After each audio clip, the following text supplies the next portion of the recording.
जब भी आपको बताएं कि हुकूमत ने गाड़ियों की कीमतों में टैक्स छूट वापस लेने का फैसला कर लिया है। 660 सीसी में 1,61,000 का इजाफा किया गया, जबकि 1000 सीसी में 2,75,000 रुपये महंगी कर दी जाएंगी। जी हाँ, हुकूमत ने गाड़ियों की कीमतों में टैक्स छूट वापस लेने का फैसला कर लिया है। 660 सीसी में 1,61,000 का इजाफा किया गया है।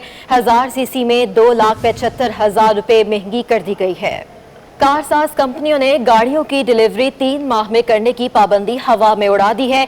पैसे देने के बावजूद गाड़ियों के हसूल के लिए शहरी कई माह इंतजार करने पर मजबूर हैं। इसी हवाले से मजीद बात करते हैं अपने नुमाइंदा सिटी 21 अयाज राना से। अयाज बताएगा गाड़ियाँ कितनी ताखीर से मिल रही हैं?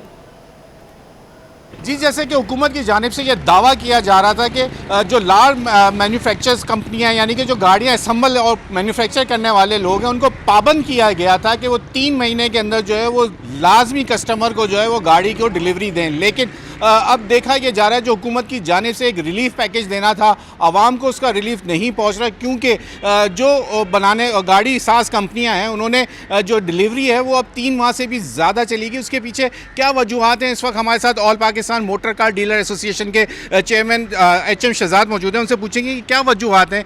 देखें, ये तो पहले दिन की तरह ये बात बहुत आया है कि इनकी पुरानी प्रैक्टिस भी अगर देख लें तो इन्होंने कभी भी 3 महीने में गाड़ी का सवाल ही पैदा नहीं होता, क्योंकि इन्होंने अपना प्रोग्राम डिज़ाइन ऐसे किया हुआ है कि आवाम को थका थकू कर मजबूर करें कि वो ब्लैक में गाड़ियाँ ख़रीदें।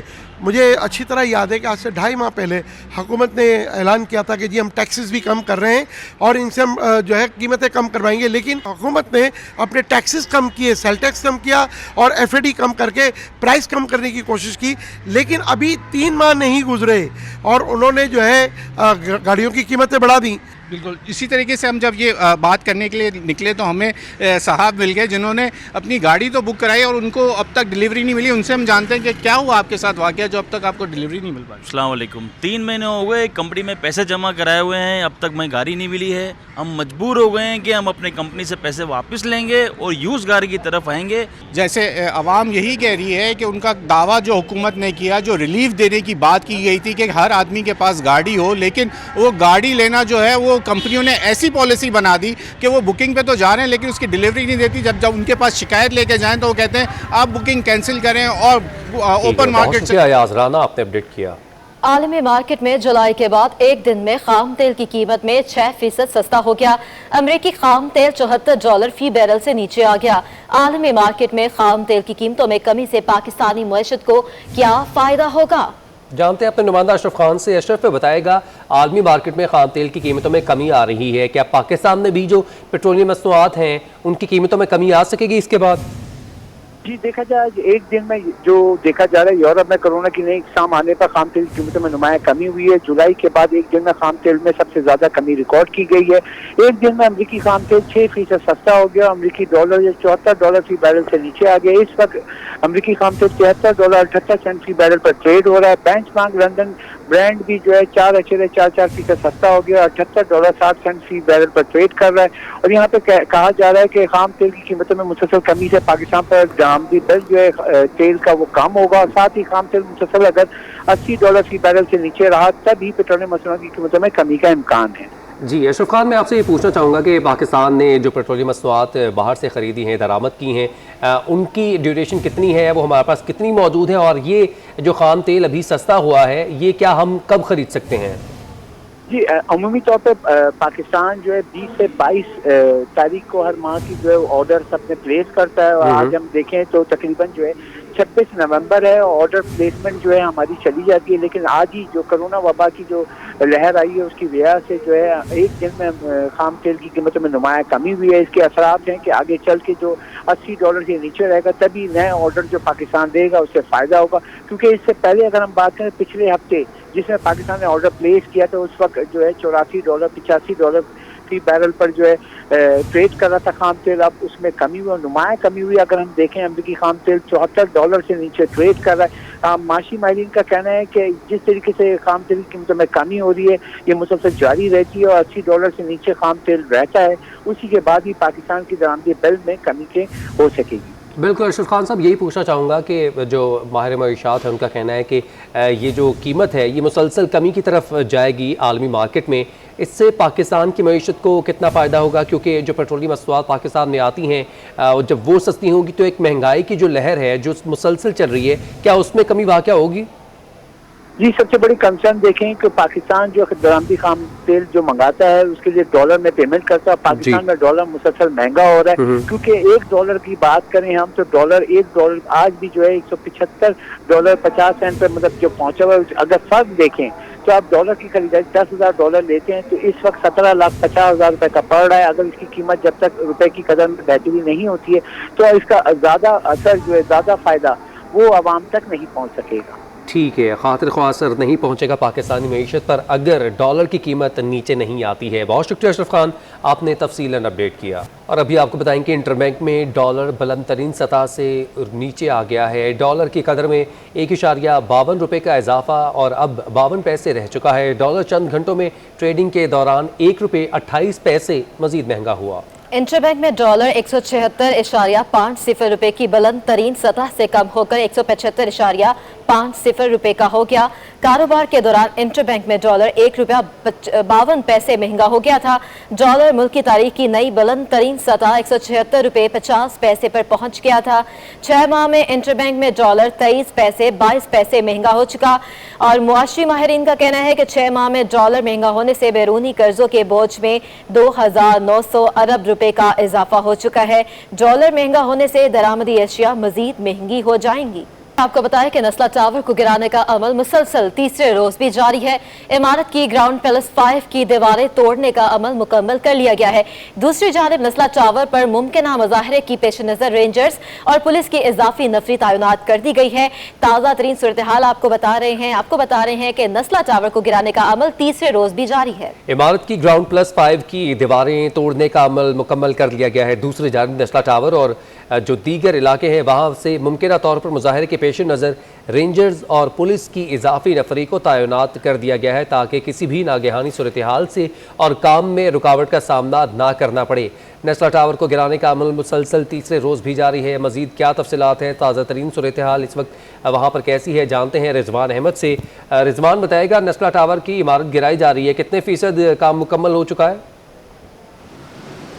जी बिल्कुल, नस्ला टावर पे आज तीसरे रोज़ भी जो है वो ऑपरेशन जारी है और दिन रात ये जो इसकी निदामी कार्रवाई है उसका अमल जो है वो जारी रखा गया है। बताता चलूँ आपको कि आज तीसरे रोज़ जो है वो जो बालाई मनाजिल हैं उस पर बाकायदा काम का आगाज़ कर दिया गया है। गुज़िश्ता रोज़ हमने देखा था कि ग्राउंड फ्लोर से लेके 5वें फ्लोर तक जो है अंदरूनी और बैरूनी दीवारें जो है वो मिसमार की गई थी, लेकिन अब उससे ऊपर जो है आहिस्ता आहिस्ता इन मज़दूरों ने जाकर तोड़ फोड़ का आगाज़ कर दिया है। और इसके साथ साथ ये भी बताऊं आपको कि हेवी मशीनरी का इस्तेमाल जो है वो गुज़िश्ता रोज़ से बंद है। सिर्फ मैनुअल तरीके से हथौड़ों और जो दीगर आलात हैं उनकी मदद से ये इनादामी कार्रवाई जो है वो जारी है। आज आबाद की जानिब से यहाँ पे एक मुजाहरे का ऐलान किया गया था association of builders and developers की जानिब से, लेकिन ताहाल वो मुजाहरा जो है वो शुरू नहीं हो सका है। अलबत्ता इंतज़ामिया की जानिब से जो है सिक्योरिटी के फुल प्रूफ यहाँ पर इंतजाम बनाए गए हैं। पुलिस और रेंजर्स की भारी नफरी ने पूरे इलाके को कॉर्डन ऑफ किया हुआ है। नस्ला टावर की मरकजी जो फ्रंट साइड है उसका रोड जो है वो गुज़िश्ता 2 रोज़ के दौरान हमने देखा कि उसको जो है वो कॉर्डन ऑफ कर दिया गया था, आमदोरफ्त वहाँ पर बंद कर दी गई थी। लेकिन इस वक्त सूरत हाल ये है कि नस्ला टावर की जो अकबी गली है उसको भी और इसके इतराफ़ के तमाम इलाकों को जो है वो कॉर्डन ऑफ कर दिया गया है। इसकी 2 वजूहत बताई जा रही हैं ताकि किसी किस्म के इंतज़ामी कार्रवाई में जो है रखना अंदाजी ना हो सके, और दूसरी चीज़ ये भी बताई जा रही है कि हिफाजती इक़दाम के तहत जो है ये सारे इंतजाम किए गए। आबाद के हवाले से अगर बात की जाए तो कंस्ट्रक्शन के शोबे से वाबस्ता कुछ अफराद ने यहाँ पर आने की कोशिश की है, लेकिन पुलिस और रेंजर्स की जो इंतज़ामिया है वो उन्होंने इस नस्ला टावर के नज़दीक जो है उनको आने से रोक दिया है। ताहम बाकायदा तौर पर आबाद के जानिब से जो है किसी किस्म का अभी तक कोई मुजाहरा जो है वो नहीं किया जा सका है और यहाँ पे लोग जो हैं वो उनका इंतज़ार कर रहे हैं। जी, नस्ला टावर गिराने का अमल तीसरे रोज़ भी जारी है। ताज़ा तरीन सूरत हाल के हवाले से रिजवान अहमद अपडेट कर रहे थे, बहुत शुक्रिया। आपको बताएं कि ज़ियाउद्दीन यूनिवर्सिटी के शोबे दंदान साजी ने पाकिस्तान ने पहली मरतबा वर्चुअल रियलिटी डेंटल सिमुलेटर मुतारिफ करवा दिया है। जदीद टेक्नोलॉजी से ना सिर्फ दंदान साजी की तालीम के मयार में इजाफा होगा बल्कि पाकिस्तान में ज़ियाउद्दीन यूनिवर्सिटी को टेक्नोलॉजी लीडर बनाने में मददगार भी साबित होगा।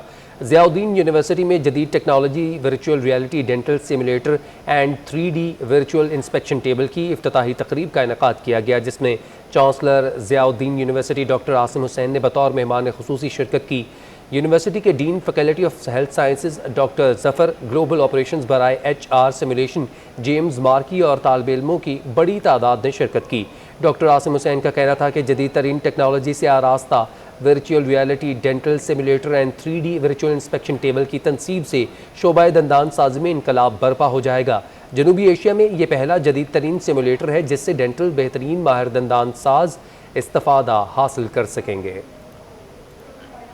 ये पाकिस्तान में पहली बार किसी यूनिवर्सिटी में 3D वर्चुअल डेंटल सिमुलेटर्स आए हैं। इसमें स्टूडेंट्स को वो तालीम दी जाएगी जो आम तौर से मुहैया नहीं थी। ये सब डिजिटल है और ये सब 3D है, और हमारा जो मौक़िफ़ है वो ये है कि वर्ल्ड क्लास डेंटिस्ट प्रोड्यूस करें जो बाहर जाके काम कर सकें और जिनके एग्ज़ाम पास करने में आसानी हो, यानी एक्सपोर्टेबल मैन पावर हम बनाएं ताकि पाकिस्तान का नाम दुनिया में रोशन हो इन एजुकेशन। सूबे भर में 253 मिलियन लागत से रेस्क्यू 1122 मंसूबा शुरू करने का फैसला कर लिया गया है। इब्तदाई तौर पर 300 एम्बुलेंसेस खरीद कर तमाम डिविजनल हेडक्वार्टर्स में 50 बेड्स पर मुश्तमिल रेस्क्यू सेंटर कायम किए जाएंगे। अगले साल के बजट में एयर एम्बुलेंस भी खरीदी जाएगी। मज़ीद तफसील जानते हैं अपने नुमाइंदा आज़ाद नेहड़ियों से। जी आज़ाद, अपडेट कीजिएगा। जी बिल्कुल, सिंध सरकार ने पंजाब सरकार की तर्ज पर कराची समेत सूबे भर में 1122 रेस्क्यू सर्विस शुरू करने का फैसला कर लिया है। इस मंसूबे पर सिंध सरकार ने मजबूरी तौर पर 253 मिलियन रुपए लागत लगाई है। इस मंसूबे के तहत इब्तदाई तौर पर 300 एम्बुलेंस खरीद की जाएगी जो महकमा बहाली की जानब से खरीद की जाएगी। महकमा बहाली एम्बुलेंस खरीद करके महकमा सेहत के हवाले करेगा। महकमा सेहत ये एम्बुलेंस अमन फाउंडेशन के हवाले करेगा। अमन फाउंडेशन हर जिले हेडक्वार्टर में 16 एम्बुलेंस फराहम करेगी। इसके साथ साथ कराची, हैदराबाद, सखर, लारकाना, मिर्पुर खास और शहीद बेनज़ीर डिवीजन सतह पर रेस्क्यू सेंटर कायम किए जाएंगे। 50 बेड पर मुश्तमिल होंगे। इसके अलावा बुनियादी तौर पर ऐसे मनसूबे के तहत डॉक्टर तमाम स्टाफ भर्ती किया जाएगा। उनको तरबियत जो है लाहौर से दिलाई जाएगी। इसके साथ अगले साल एयर एम्बुलेंस भी डॉक्टर की तरफ से खरीद की जाएगी। बहुत शुक्रिया आज़ाद नोड़ियो, आपने अपडेट किया। मुशीर ख़जाना शौकत तरीन का कहना है कि मिनी बजट की कोई बात नहीं, ना ही कोई नया टैक्स लगाया जा रहा है। साथ ही डॉलर पर सट्टा खेलने वालों को भी खबरदार कर दिया। कहते हैं कि डॉलर की कदर में कमी से नुकसान उठाना होगा। तफसीलात हबीब खान की रिपोर्ट में देखिए। पाकिस्तान स्टॉक एक्सचेंज में मीडिया से गुफ्तगू में मुशीर खजाना शौकत तरीन ने दावा किया कि मुल्क में गुर्बत में तो कमी आई है। इस वक्त सबसे बड़ा मसला महंगाई है। मिनी बजट में दी गई सब्सिडी और रिलीफ को रिव्यू किया जा रहा है। कोई नया टैक्स नहीं लाया जा रहा। आप जरा सेंसेशनलिज्म क्रिएट करते थे मिनी बजट। अरे भाई, आप ये कहना चाह रहे हैं IMF ने जो हमें कुछ कहा है तो वो टैक्सेस वगैरह के बारे में, टैक्सेस नहीं बढ़ेंगे। आपके जो है एग्जम्पशंस कुछ विड्रॉ होंगी। जो पिछले साल इसी साल में मार्च में आपने 700 अरब रुपए की एग्जम्पशंस और नए टैक्सेस का आपने साइन कर दिया था, जिसके बाद आपको $500 मिलियन मिले थे। मैंने उस वक्त आपको जब मैं आया था तो मैंने कहा था कि हम टैक्सेस नहीं बढ़ाने देंगे। जो ऑलरेडी पैसे लोग टैक्स दे रहे हैं उनको ऊपर हम और टैक्सेस नहीं लगाने देंगे। ठीक है जी।